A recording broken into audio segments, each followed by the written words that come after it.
Occasion ఏదైనా location ఎక్కడైనా తెలుగువారి వేడుక అంటే ఆలివ్ మిఠాయి ఉండాల్సిందే.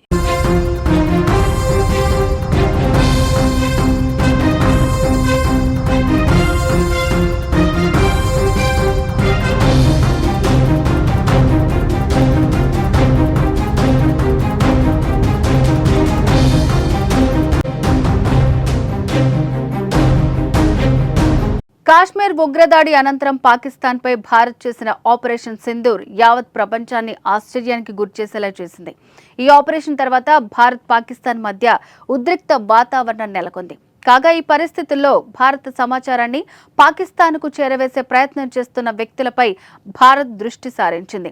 ఈ క్రమంలోనే ఇంటెలిజెన్స్ బృందాలు వివిధ ప్రాంతాల్లో పలువురు గూఢచారులను అరెస్టు చేస్తున్నారు. ఇందులో భాగంగానే మరో పాక్ గూఢచారి దేవేంద్ర సింగ్ ను హర్యానాలో అరెస్టు చేశారు.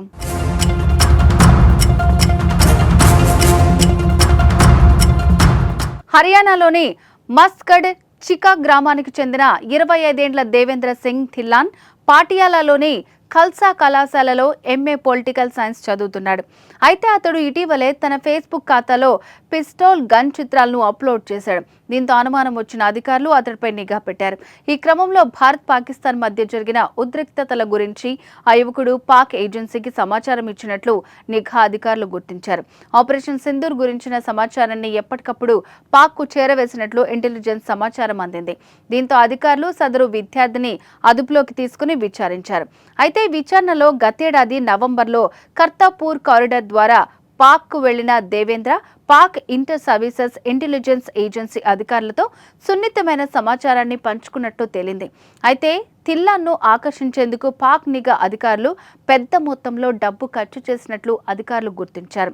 పాటియాలా మిలిటరీ కంటోన్మెంట్ చిత్రాలను కూడా పాక్ అధికారులతో పంచుకున్నట్లు కైతాల్ పోలీస్ సూపరింటెండెంట్ ఆస్థా మోదీ తెలిపారు.